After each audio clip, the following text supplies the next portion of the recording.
خریدتے وقت اولا تو میں نے پچھلے جمعے یہ بات ذکر کی تھی کہ ہماری تجارت، ہمارا روپیہ پیسہ، ہماری خریداری کا طریقہ اسلام اور سنت کے مطابق ہونا چاہیے۔ حلال کا پیسہ ہو، حلال کے پیسے کے ساتھ ہم قربانی کا جانور خریدنے جائیں تاکہ اللہ کی بارگاہ میں ہماری عبادت بھی قابل قبول ہو،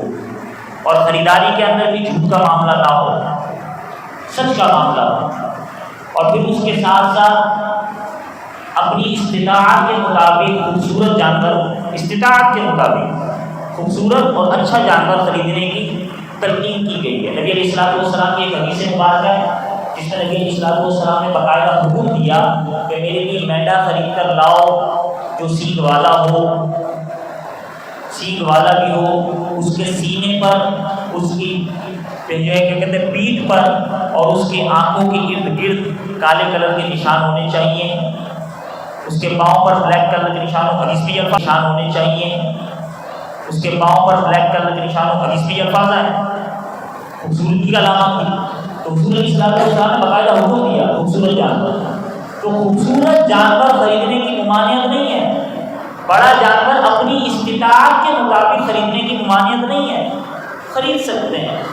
لیکن بڑا جانور اور خوبصورت جانور اس نیت سے خریدنا کہ میں علاقے میں گھماؤں گا تو میری بڑی بابا ہوگی، فلاں شخص جو سامنے والا لے کر آیا اس کے سامنے میں نے اپنی ناک اونچی رکھنی ہے،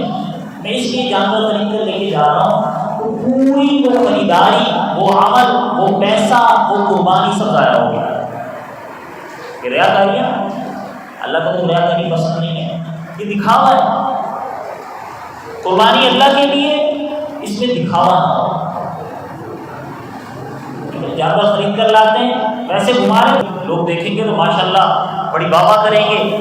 تو وہ قربانی، وہ عمل اللہ کی بارگاہ میں ضائع ہو سکتا ہے۔ اور پھر اس میں ایک اور وضاحت بھی سن لیں، ہم نے جانور خریدا اللہ کے راستے میں قربان کرنے کے لیے، نیکی حاصل کرنے کے لیے، لیکن ہم کیا کرتے ہیں، اس کو سجاتے ہیں، وہ بھی ٹھیک چلے، لیکن ہم نے اس کے گلے میں گھنٹی باندھ دی، وہ گھنٹی اور وہ جو ہے جس کے ذریعے، آواز کے ذریعے، اس جرس کے ذریعے رحمت کے فرشتے دور بھاگتے ہیں، رحمت کے فرشتے پاس نہیں آتے۔ جانور دیا تھا اللہ کے قرب حاصل کرنے، قربانی کرنے کے لیے، ہم نے تو اللہ کے رحمت کے فرشتوں کو دور بھگا دیا، تو ایسی قربانی اللہ تعالیٰ کیسے قبول فرمائے گی؟